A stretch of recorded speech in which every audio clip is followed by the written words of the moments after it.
Good morning, children. This is the last part in atomic structure. Steps in writing the skeletal equation. So, ஒரு chemical reactionல எப்படி equation எழுதணும் அப்படிங்கிறத நம்ம இப்ப கத்துக்க போறோம். Write the symbols and formula of each of the reactant on the left hand side. So, நம்மளுக்கு தெரியும் இப்போ ரெண்டு ஆட்டம் ரியாக்ட் ஆக போகுது கேட்டையான் ஒன்றும் ஆனையான் ஒன்றும் அப்படின்னா ஒரு அது ஃபார்முலாவை நம்ம லெஃப்ட் ஹேண்ட் சைடு எழுதிக்கணும். ரெண்டுக்கும் இடையில வந்து ப்ளஸ் சைன் போட்டு எழுதணும். இப்போ வந்து ஹைட்ரஜன் ஆக்சிஜன் இருக்குன்னு வச்சுக்கோங்களேன். H2 ப்ளஸ் நடுவில் போட்டு ஆக்சிஜன் O வந்து அடுத்தாப்புல போடணும். Follow them by an arrow. அதுக்கப்புறம் என்ன பண்ணணும், ஒரு ஆரோ போடணும். திருப்பி ரைட் ஹேண்ட் சைட் ப்ராடக்டுடைய சிம்பிள் அண்ட் ஃபார்முலாவை எழுதணும். ஓகேவா? சப்போஸ் அந்த ப்ராடக்டில், அதாவது இந்த ரெண்டும் ரியாக்ட் ஆகி ஒரு ப்ராடக்ட் கிடைக்கும்ல, அதை ரைட் ஹேண்ட் சைடு எழுதணும். சிம்பிள் வந்து எழுதணும். அடுத்தது அது கேஸாக இருந்துச்சுன்னா அப்வர்ட் ஆரோ போடணும். ப்ரிசிப்டேட்டாக இருந்துச்சுன்னா ஒரு சால்ட் மாதிரி ஃபார்ம் ஆகுதுன்னு வச்சுக்கோங்களேன், அதை வந்து டவுன்வர்ட் ஆரோ போடணும். ஸோ ஃபஸ்ட்டு வந்து ஸ்கெலிட்டன் ஈக்குவேஷன் எழுதுறது தான் என்னன்னு சொல்கிறாங்க, அன்பேலன்ஸ்ட் ஈக்குவேஷன். ஸோ இப்போ எக்ஸாம்பிள் பார்க்கலாம். Fe2O3 அப்படிங்கிறதும் ப்ளஸ் சி ரெண்டும் தான் ரியாக்டன். ப்ராடக்ட் என்னது, Fe தனியாக பிரிஞ்சிருது, CO2. இங்கே பாருங்கள், ரெண்டு Fe இருக்குது, ஆனால் வந்து ரைட் ஹேண்ட் சைடில் ஒரு Fe தான் இருக்குது. O வந்து 3 இருக்குது, இங்கே வந்து 2 தான் ரைட் ஹேண்ட் சைடு வந்திருக்கு. C வந்து 1 இருக்குது, 1. ஸோ அப்போ இது பேலன்ஸ் ஆகலை, அதனால் இது வந்து அன்பேலன்ஸ்ட். அதை எடுத்து எழுதியிருக்காங்க. Fe எத்தனை இருக்குது, O எத்தனை இருக்குது, C எத்தனை இருக்குது, ரியாக்டனில் ப்ராடக்டில் Fe எத்தனை இருக்குது, O எத்தனை இருக்குது, C எத்தனை இருக்குது, பேலன்ஸ் ஆகிருக்கா? Feயில் 1 பேலன்ஸ் இருக்குது, Oவில் 1 இருக்குது. ஸோ அப்போ இது வந்து ஒரு அன்பேலன்ஸ்ட். இப்போ வந்து என்னது, இது இப்படி தான் ஸ்கெலிட்டன் ஆஃப் ஃபார்முலா முதல்ல எழுதணும். எழுதிட்டு தான் அதுக்கப்புறம் அதை பேலன்ஸ் பண்ணணும். ஓகேவா? இப்போ இது ஒரு பேலன்ஸ் பண்ணாத ஒரு ஈக்குவேஷனை நம்ம இங்கே பார்க்குறோம். ஸோ ஸ்டெப் எப்படி நம்ம வந்து ஸ்கெலிட்டன் ஈக்குவேஷனை நம்ம பேலன்ஸ் பண்ணணும் அப்படின்னு பார்க்கலாம். ஒரு ட்ரையல் அண்ட் எரர் மெத்தட் தான் ஃப்ராக்ஷனல் மெத்தட் அல்லது odd number even number method. So அப்படி நம்ம வந்து எது பண்ண முடியுமோ அதை பண்ணணும். ஆனால் initially the number of times an element occurs on both sides of the skeleton equation should be counted. Right hand சைடில் உள்ளதையும் லெஃப்ட் ஹேண்ட் சைடில் உள்ளதையும் எத்தனை ஹைட்ரஜன் மாலிகுல் இருக்குது, எத்தனை ஆக்சிஜன் மாலிகுல் இருக்குது, எத்தனை கார்பன் மாலிகுல் இருக்குது, இப்படி நம்ம கவுண்ட் பண்ணி எழுதிக்கணும். இப்போ ப்ரீவியஸ் பவர் பாயிண்டில் பார்த்தோமா, அது மாதிரி எழுதிக்கணும். Least number of times in reactant and product side must be balanced. First element occurring 2 times elements occurring 3 times and so on. In an increasing order must be balanced. First 2 times இருக்கிறது, அடுத்து 3 times இருக்கிறது. So இப்படி increasing ஆர்டரில் ஒன்று ஒன்றா நம்ம balance பண்ணி கொண்டு வரணும், ஒவ்வொன்றையா பார்க்கணும். இப்போ ஒரு ஹிண்ட்ஸ் கொடுக்குறாங்க பாருங்க. Adjust the coefficient not the subscript. Even odd multiply by 2 make all even. எல்லாத்தையும் ஈவன் ஆக்கணும், அவ்வளோதான். Balance polyatomic ions as a whole. Check the balance equation. இப்போ பாருங்கள் எக்ஸாம்பிள், ஒரு எக்ஸாம்பிள் கொடுத்துருக்கு. ZNS ஜிங்க் சல்ஃபேட், அதான் ஒரு கெமிக்கல் ஃபார்முலா எழுதியிருக்கோம். அதோட ஆக்சிஜன் சேருது, ஆக்சிஜனை ஃபார்முலா எழுதியிருக்கோம். இப்போ இந்த ரெண்டையும் இடையில ப்ளஸ் போட்டிருக்கோம், ப்ளஸ் போட சொன்னாங்க, அப்புறம் ஆரோ மார்க் போட சொன்னாங்களா. இப்போ இதோடைய ப்ராடக்டுடைய ரிசல்ட் என்ன, ZN ஒரு ஓவோட சேருது, இந்த எஸ்ஸும் எஸ் வந்து O2ஓட சேருது, சல்ஃபர் டை ஆக்சைடாக மாறுது. ஓகேவா? ஸோ இப்போ பாருங்கள், லெஃப்ட் ஹேண்ட் சைடில் இசட் எத்தனை, ZN எத்தனை, SC எத்தனை, O2 எத்தனை அப்படின்னு நம்ம எழுதிக்கணும். அதே மாதிரி இங்கேயும் எழுதிக்கணும். சரியா? ஸோ அப்போ ஃபஸ்ட்டு பார்த்தீங்கன்னா ZN வந்து அட்ஜஸ்ட் பண்ணுறாங்க. ஓகேவா? ZN 2 போட்டால் தான் 2 ZN வந்து நமக்கு வந்தால் தான் அந்த ஆக்சிஜன் வந்து சரியாகும் இல்லையா? ஏன்னா இதுலேயும் ஒரு ஆக்சிஜன் இருக்குது, அப்போ அதில் சரியாக வராது இல்லையா? ஸோ அதனால் அப்படி போட்டிருக்கோம். ஓகேவா? அடுத்து பாருங்க, இப்போ இந்த லெஃப்ட் ஹேண்ட் சைட்லையும் அது இருக்கணும், அதனால அந்த ZNSக்கு முன்னாடி 2 போட்டுட்டோம். இப்போ ஆக்சிஜன் பாருங்க இங்கே கூட வருது, லெஃப்ட் ஹேண்ட் சைடை விட ரைட் ஹேண்ட் சைடு கூட வருது இல்லையா? அதனால ஆக்சிஜன் பக்கத்தில் ஒரு 3 போட்டாதான். ஸோ நம்ம இன்க்ரீசிங் ஆர்டரில் முதல்ல ZN தான் 2, அதுக்கப்புறம் 3க்கு போகிறோம், அப்புறம் 4ஆக இருந்துச்சுன்னா அப்படி போகணும். ஸோ இப்போ வந்து பார்த்தீங்கன்னா இப்போ ஆக்சிஜன் மாலிகுல் லெஃப்ட் ஹேண்ட் சைடில் 6 மாலிகுல் இருக்குது.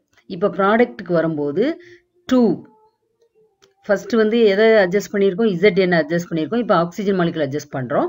2 ZNO 2 ZN பேலன்ஸ் ஆயிடுச்சா?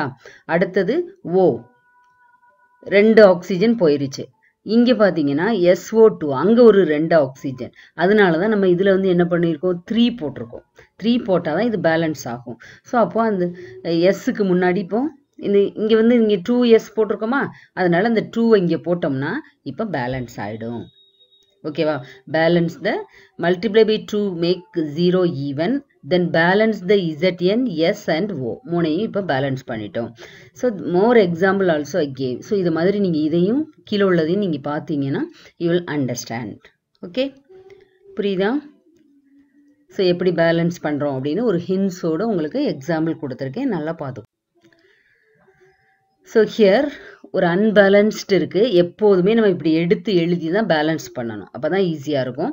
மெக்னீஷியம் ஆக்சைடு பேலன்ஸ் ஈக்குவேஷன் முதல்ல பாருங்கள், Mg + ஆக்சிஜன் MgO. ஸோ இது ஸ்கெல்டல் ஈக்குவேஷன். ஓகேவா? ஸோ அப்போது நம்ம வந்து பார்த்தீங்கன்னா அந்த மெக்னீஷியம் ஆக்சைடுக்கு 2 மெக்னீஷியம் ப்ளஸ் ஆக்சிஜன் 2 ஆக்சிஜன் இவ்வளவும் சேர்ந்தா தான், ஏன்னா இது O2, அப்போ MgO ஒரே ப்ராடக்டாக போகுது. அப்போ மெக்னீஷியம் வந்து 2 போட்டால் தான் இந்த ஆக்சிஜன் MgOவும் வரும்போது பேலன்ஸ் ஆகும். 2 ரியாக்டண்ட்டும் அப்படியே வந்து கிடைக்கும். அதே மாதிரி கீழே பாருங்கள், CH4 + 2O2 கார்பன் 1 இருக்குது, H வந்து 4 இருக்குது. ஆக்சிஜன் பார்த்தீங்கன்னா 2ஐயும் மல்டிப்ளை பண்ணணும். 2 × 2 = 4 ஆக்சிஜன் மாலிகுல் இருக்கதை நம்ம எடுத்துக்கணும். அப்போது இந்த ப்ராடக்ட் என்ன, CO2. ஓகேவா? CO2. அப்போது மொத்தமே 4 ஆக்சிஜன் மாலிகுல், அதில் 2 இங்கே போயிருச்சு. அடுத்து 2H2O 2H2 4H கரெக்டாக போயிருச்சா? ஸோ இங்கே வந்து ஒரு O வந்துருச்சா? ஸோ இங்கே பாருங்கள், அப்போ இன்னும் ரிமைனிங் இருக்கா இல்லையா? 3 தான் இருக்குது, இன்னும் 1 வரல இல்லையா? இல்லை 4 வந்துருச்சு இல்லையா? 4 வந்துருச்சு, ஆக்சிஜன் கரெக்டாக வந்துருச்சா? பேலன்ஸ் ஆயிடுச்சா இங்கே? ஓகேவா? பேலன்ஸ் ஆயிடுச்சா? ஸோ இப்படி நம்ம பேலன்ஸ் பண்ணி பார்க்கணும். ஸோ எந்த நம்பர் போட்டால், அதாவது இந்த ஃபார்முலாவுக்கு கீழே உள்ள நம்பரை நம்ம டச் பண்ணக்கூடாது. அந்த சைடில் போடுறோம்ல 3 carbon di oxide 3 oxygen molecule, இந்த மாதிரி நம்பரை போட்டு நம்ம வந்து என்ன செய்யணும், கோஎஃபிஷியன்ட் போட்டு நம்ம வந்து அதை பேலன்ஸ் பண்ணணும். ஸோ இந்த மாதிரி balanced first preference to non metallic element, அதாவது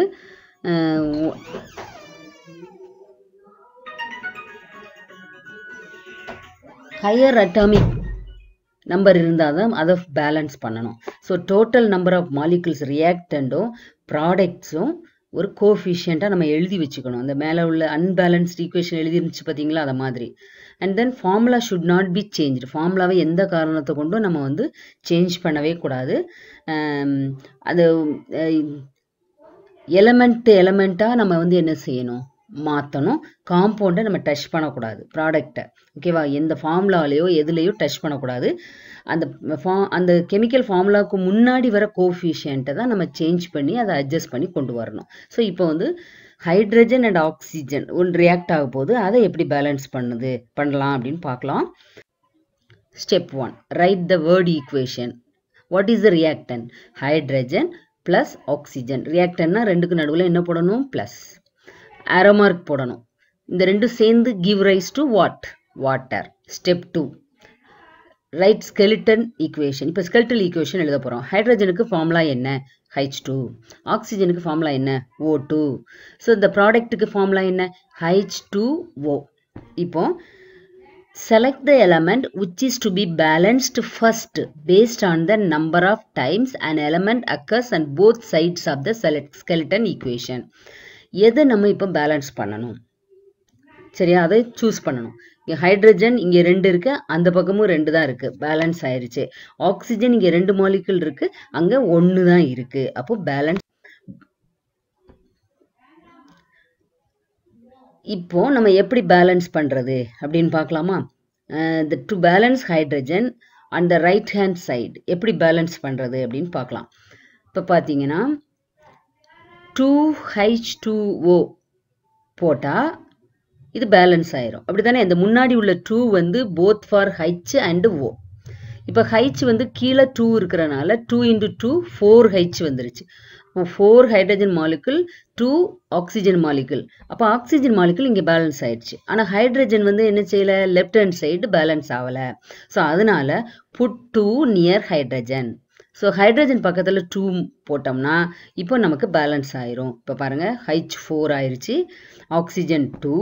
அதே மாதிரி ரைட் ஹேண்ட் சைட் பாருங்க, H4 வந்துருச்சா, வந்துருச்சு. ஆக்சிஜன் 2 மாலிகுல் வந்துருச்சா. இந்த முன்னாடி போட்டிருக்கிறது இது common to H and O. ஓகேவா? ஸோ இப்படி நம்மளா வந்து என்ன செய்யணும், பேலன்ஸ் பண்ணணும். ஓகேவா? Understand now? பேலன்ஸ் பண்ணுறது புரியுதா? இப்போ புரியுதா? ஸோ முன்னாடி போன முன்னாடியும் நம்பர் இருக்குது, கீழேயும் நம்பர் இருக்குன்னா ரெண்டையும் என்ன பண்ணிக்கணும், மல்டிப்ளை பண்ணிக்கணும். 2 2s are 4, அதான் H வந்து 4. So 4. So now oxygen atom is 2, thus chemical equation is balanced. So இப்படி நம்ம வந்து என்ன செய்யணும், பேலன்ஸ் பண்ணணும். இப்போ ஒரு ஹிண்ட்ஸ் கொடுக்குறாங்க பாருங்க. adjust the coefficient not the subscript, even odd, multiply by 2, make all even. எல்லாத்தையும் ஈவன் ஆக்கணும், அவ்வளோதான். Balance polyatomic ions as a whole, check the balance equation. இப்போ பாருங்க எக்ஸாம்பிள், ஒரு எக்ஸாம்பிள் கொடுத்துருக்கு. ZNS ஜிங்க் சல்ஃபேட், அதான் ஒரு கெமிக்கல் ஃபார்முலா எழுதியிருக்கும். அதோட oxygen physical state of the reactant and the product. அது ஃபிசிக்கலாக அந்த ரியாக்டன் எப்படி இருக்கும், ப்ராடக்ட் எப்படி இருக்கும்னு பண்ண முடியாது. So heat changes accompanying the chemical reaction and then heat வந்து சேஞ்ச் பண்ணிவிடும் அது ப்ராப்பர்ட்டி இல்லையா. அதனால் such as condition, such as temperature, pressure, catalyst, இதெல்லாம் வந்து ரியாக்ஷனில் இருக்கிறதுனால நம்ம அது எந்த ஃபிசிக்கல் ஸ்டேட்டில் இருக்குன்னு நம்மளால் கண்டுபிடிக்க முடியாது. Concentration of the reactant and product, எவ்வளோ ரியாக்டன் ஒர்க் பண்ணிச்சு, எவ்வளோ ப்ராடக்ட் வந்திருக்கு அப்படின்னு நம்மளால் ஃபார்முலா வச்சு கண்டுபிடிக்க முடியாது. ஸ்பீட், எவ்வளோ ஸ்பீடாக நடந்திருக்கு ரியாக்ஷன், இதெல்லாம் நம்மளால் கன்வே பண்ண முடியாது. ஸோ அப்போ the balanced chemical equation does not convey those things. Understand? So what are the laws involved in chemical reaction? There are 4 laws. Law of conservation of mass, law of constant proportion, law of multiple proportion, Gay-Lussac law of gaseous volumes. அப்படினு 4 involve ஆகுது. We are going to explain only 2 laws, that is law of conservation of mass and law of constant proportion. அதெல்லாம் நம்ம பார்க்க போறோம். இங்க பாருங்க, conservation of mass. Mass is neither be created nor destroyed in ordinary chemical and physical change, must start and end with the same amount. So எந்த அமௌண்ட்டை வச்சு start பண்ணுறோமோ அதே மாதிரி ப்ராடக்டில் எண்டுலையும், அந்த கெமிக்கல் ரியாக்ஷன் எண்டுலையும் அதே அமௌண்ட் தான் கிடைக்கும். இப்போ வுட் வந்து எவ்வளோ எடுத்திருக்காங்க, 30 kg. ஃபயர் எவ்வளோ யூஸ் பண்ணியிருக்கோம், 1 kg. ஸோ டோட்டலாக ரியாக்டன்ட் எவ்வளவு, 31 kg. ஸோ அந்த ப்ராடக்ட் ஸோ ஆஷாக மாறிடும் இல்லையா, சாம்பலாக மாறிடும். 28 kg ஆஷ் கிடச்சிருக்கு. ஸ்மோக், புகையா எவ்வளோ போயிருக்கு, 3 kg. ஸோ இப்போ பேலன்ஸ் பண்ணி பாருங்கள். 30 + 1 31, 28 + 3 31 வந்துருச்சா. So always the reactant and product amount mass is same. So this law denote that. ஓகேவா? இப்போ பார்த்தீங்கன்னா ஒரு சிம்பிள் எக்ஸ்பெரிமெண்ட் உங்களுக்கு அதை ப்ரூவ் பண்ணுற மாதிரி ஒன்று கொடுத்துருக்கு.